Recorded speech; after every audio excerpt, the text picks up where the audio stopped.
Now that we've considered data type, data level, let's move on to data format. Three big common data formats you will and have already worked with in GIS: raster data, vector data, and TINs. TINs are something that are perhaps a step beyond our introduction to GIS course, but we'll discuss them anyway. They're fun. Might as well know a little bit about them. We've already used raster data and vector data in our first two labs, so you've seen these already. But you've also seen that they're structured differently. Raster data are simply cells or pixels arranged in a grid. That's raster data.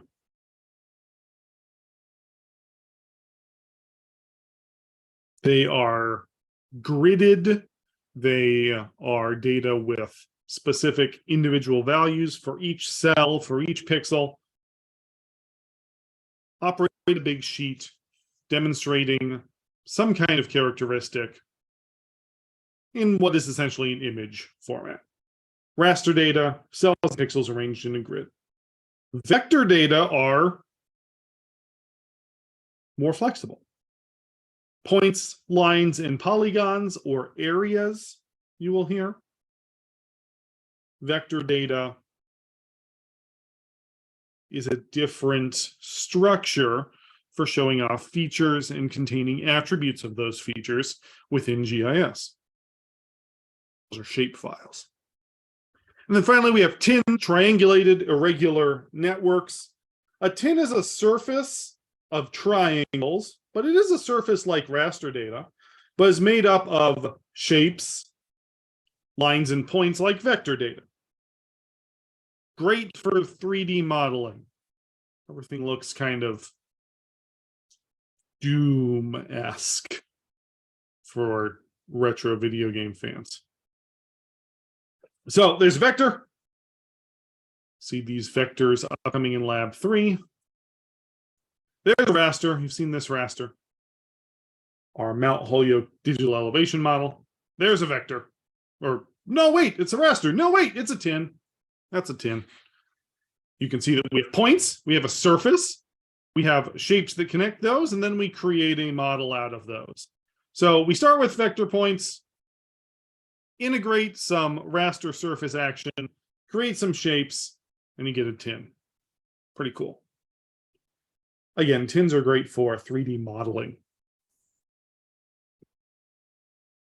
Vectors, points, lines, and polygons. Rasters, cells arranged in a grid. TINs, triangulars, triangular irregular networks. Your task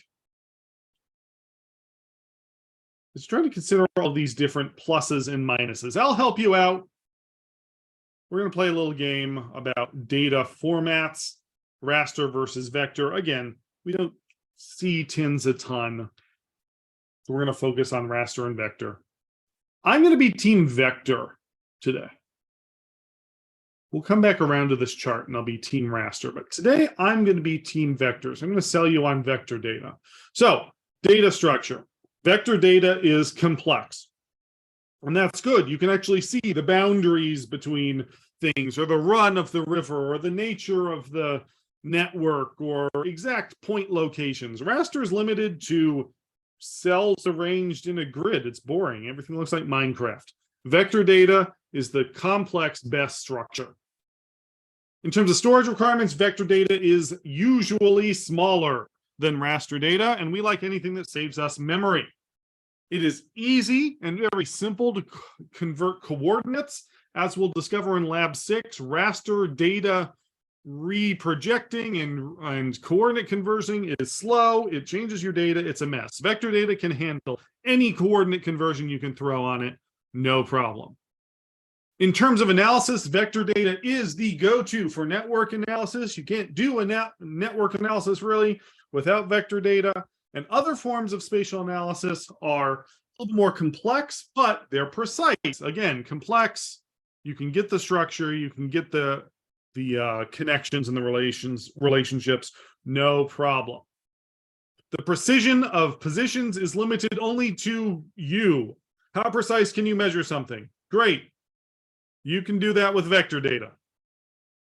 Raster data is set by the size of the cells, the size of the grid. You can't change it. Vector data is as precise as you can make it. It is complex to change. You have to have specialized tools to change it, but that's fine. Who wants to have someone messing around with your data? Make them get into GIS and mess with it.